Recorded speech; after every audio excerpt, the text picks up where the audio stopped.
Hello and welcome to my YouTube channel. इस video में मैं आपको बता रही हूँ JAC board 12th class economics का मॉडल पेपर सॉल्यूशन। सेट 1 मैंने पूरा कंप्लीट करवा दिया आप लोगों को, ये सेट 2 करवा रही हूँ। ठीक है, तो माइक्रो इकोनॉमिक्स का बहुत सारा मैंने करा दिया है। एंड माइक्रो इकोनॉमिक्स यानी समष्टि अर्थशास्त्र, इससे करवा रही हूँ 4-4 मार्क्स का 2 क्वेश्चन है, 8 मार्क्स हुआ यानी तो 56 एंड 57 नंबर जो क्वेश्चन है आपका एग्जाम में 4-4 मार्क्स का आएगा। 2 क्वेश्चन है तो 8 मार्क्स का हुआ है ना। तो इंग्लिश में और हिंदी में दोनों में बता रही हूँ ताकि आप इंग्लिश मीडियम के हो या हिंदी मीडियम को किसी की कोई दिक्कत ना हो। ठीक है, तो देखो 56 में आपसे पूछा है मुद्रा की विशेषताएं बताइए। मुद्रा जो होती है मनी, उसका विशेषता बताना है आपको। ठीक है, कैरेक्टरिस्टिक्स ऑफ मनी आपसे पूछा गया है।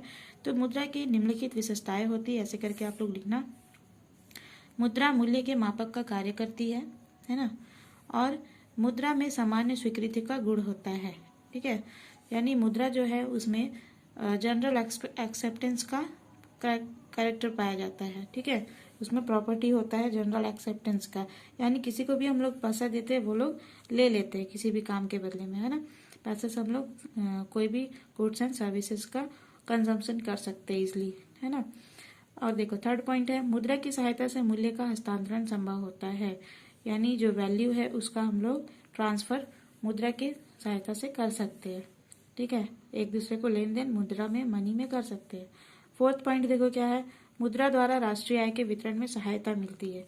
नेशनल इनकम जो है उसके डिस्ट्रीब्यूशन में, वितरण में, बांटने में मुद्रा से मनी से सहायता मिलती है। ठीक है, फिफ्थ पॉइंट देखो, मुद्रा से किसी भी समय, स्थान, परिस्थिति में किसी भी देश एवं व्यक्ति के साथ लेन देन का कार्य किया जा सकता है। यानी कि कोई भी टाइम हो, कोई भी जगह हो, कोई भी सिचुएशन हो, किसी भी देश या किसी भी व्यक्ति के साथ मुद्रा से लेन देन किया जा सकता है ना। मनी में इतना पावर होता है। तो यही है मुद्रा की कुछ विशेषताएं। 4 मार्क्स का पूछा है, 4 पॉइंट लिखोगे तो काफी है, फिर भी मैंने एक एक्स्ट्रा ही बता दिया। अब चलो इंग्लिश में समझाती हूँ। इंग्लिश में आप लोग लिखना, the currency has the following characteristics. First one is currency acts as a measure of value. Currency जो है वो मेजर ऑफ वैल्यू की तरह एक्ट करता है ना, काम करता है। Second point is the currency has the property of general acceptance. Currency का करेंसी में जनरल एक्सेप्टेंस का प्रॉपर्टी पाया जाता है, यानी इसको हर कोई ले लेता है ना। इजिली इससे को हम लोग पेमेंट करते हैं किसी को भी तो वो लोग ले लेते हैं। अब देखो थर्ड पॉइंट है transfer of value is possible with the help of money, यानी वैल्यू को ट्रांसफर करना इससे पॉसिबल होता है, किससे, मनी से।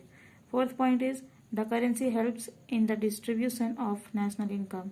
करेंसी जो है वो नेशनल इनकम के डिस्ट्रीब्यूशन में हेल्प करता है। ठीक है, fifth point is the currency can be used to transact with any country and person at any time, place and situation।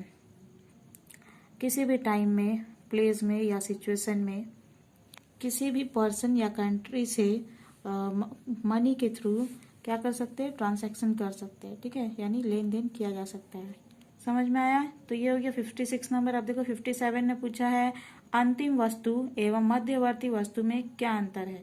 4 marks का है, 4 पॉइंट में बता देती हूँ। ठीक है, तो अंतिम वस्तु क्या है, यानी फाइनल गुड्स। अंतिम वस्तुएं वे वस्तुएं हैं जिन्हें एक उपभोक्ता अपनी आवश्यकता की पूर्ति के लिए स्वयं उपभोग करने के लिए क्रय करता है, जिनका भविष्य में उत्पादन कार्य में इस्तेमाल नहीं किया जाता है, अंतिम वस्तुएं कहलाती है। अब देखो इसको समझा देती हूँ। वो सब वस्तुएं, गुड्स, जिसे एक उपभोक्ता यानी कंज्यूमर, जो भी कंज्यूमर है, हम आप सभी लोग कंज्यूमर है ना। तो सभी जो कंज्यूमर, एक उपभोक्ता अपनी आवश्यकता की पूर्ति के लिए, अपनी जरूरत पूरा करने के लिए, स्वयं उपभोग करने के लिए यानी खुद इस्तेमाल करने के लिए क्रय करता है, खरीदता है, जिनका भविष्य में, जिनका फ्यूचर में प्रोडक्शन कार्य में, उत्पादन कार्य में इस्तेमाल नहीं किया जाता है, अंतिम वस्तु कहलाती है, यानी उपभोग के लिए ये तैयार होती है। ठीक है, तो अंतिम वस्तु ये है, इसका डिफिनेशन फर्स्ट पॉइंट। अब देखो फर्स्ट पॉइंट मध्यवर्ती वस्तु के लिखना, वे वस्तुएं जिन्हें एक उत्पादक उत्पादन प्रक्रिया को जारी रखने के लिए कच्चे माल के रूप में इस्तेमाल करता है मध्यवर्ती वस्तु कहलाती है। ठीक है, यानी कि वे सभी वस्तुएं जिसे एक उत्पादक कौन होता है? जो वस्तु का निर्माण करता है ना, वस्तु का निर्माण करने वाला उत्पादक जो है उत्पादन प्रक्रिया को, प्रोडक्शन प्रोसेस जो होता है जिसमें वस्तुएं बनाई जाती है, प्रोडक्शन प्रोसेस को जारी रखने के लिए कच्चे माल के रूप में, रॉ मटेरियल के रूप में इस्तेमाल करता है, उसे ही हम लोग मध्यवर्ती वस्तु यानी इंटरमीडिएट गुड्स कहते हैं। ठीक है, अब दूसरा डिफरेंस देखो, राष्ट्रीय आय की गणना में अंतिम वस्तुओं को शामिल किया जाता है। ठीक है, यानी नेशनल इनकम का जो कैलकुलेशन होता है, गणना होता है, उसमें अंतिम वस्तुओं को, फाइनल गुड्स को शामिल किया जाता है। लेकिन राष्ट्रीय आय की गणना में मध्यवर्ती वस्तु को शामिल नहीं किया जाता है। देखो सेकंड पॉइंट इसमें है, राष्ट्रीय आय की गणना में मध्यवर्ती वस्तुओं को शामिल नहीं किया जाता है। ठीक है, क्या इसमें डिफरेंस पूछा है? तो अंतिम वस्तु जो है उसको राष्ट्रीय आय की गणना में शामिल किया जाता है और मध्यवर्ती वस्तु को राष्ट्रीय आय की गणना में शामिल नहीं किया जाता है। ये डिफरेंस है इसका। ठीक है, अब देखो, यह उपभोग के लिए पूर्ण रूप से तैयार होती है। कौन? अंतिम वस्तुएं, फाइनल गुड्स जो है वो उपभोग के लिए, कंजम्पशन के लिए पूर्ण रूप से तैयार होती है। अब थर्ड पॉइंट इसका, यह उपभोग के लिए तैयार नहीं होती है। मध्यवर्ती वस्तु जो होती है, इंटरमीडिएट गुड्स, वो उपभोग के लिए, कंजम्पशन के लिए तैयार नहीं होती है। चौथा अंतर देखो, चौथा डिफरेंस, इसमें मूल्य को जोड़ना शेष नहीं रहता है। शेष माने बाकी। ठीक है, इसमें मूल्य को, वैल्यू को जोड़ना बाकी शेष नहीं रहता है। किसमें? अंतिम वस्तुओं में। लेकिन मध्यवर्ती वस्तु जो होती है, इसमें मूल्य को जोड़ना शेष रहता है, बाकी रहता है। क्लियर है? ये हो गया 4, इसमें अंतर हो गया, 4 मार्क्स का है, तो इतना काफ़ी है। अब देखो इंग्लिश में समझ लो 57 का आंसर। फाइनल गुड्स क्या है? Goods that a consumer purchase for self consumption to meet his needs which are not used in production in future are called final goods. वो गुड्स जिसको एक कंज्यूमर खरीदता है, किसके लिए? सेल्फ कंजम्पशन के लिए, खुद इसको कंजम्पशन करने के लिए, ताकि इसकी ज़रूरत पूरा हो सके, टू मीट हिज नीड्स, और जो which are not used in production in future, और जो कि फ्यूचर में प्रोडक्शन में इस्तेमाल नहीं हो, आर कॉल्ड फाइनल गुड्स। ठीक है, फाइनल गुड्स का ये डिफिनीशन है। अगर आपसे पूछ ले व्हाट इज फाइनल गुड, तो ये आप लिख सकते हो, फर्स्ट पॉइंट। अब देखो सेकंड है, final goods are included in the calculation of national income.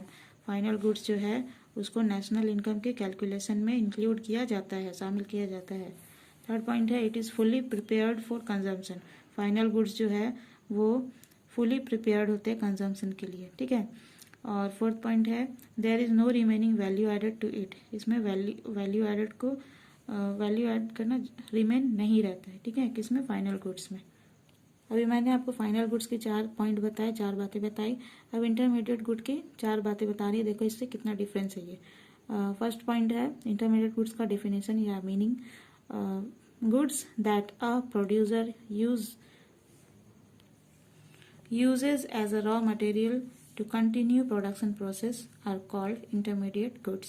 ठीक है, तो वो गुड्स जिसको एक प्रोड्यूसर प्रोडक्शन प्रोसेस को कंटिन्यू करने के लिए रॉ मटेरियल के रूप में इस्तेमाल करता है, यूज करता है, उसको इंटरमीडिएट गुड्स कहते हैं। ठीक है, और सेकंड पॉइंट है, intermediate goods are not included in the calculation of national income.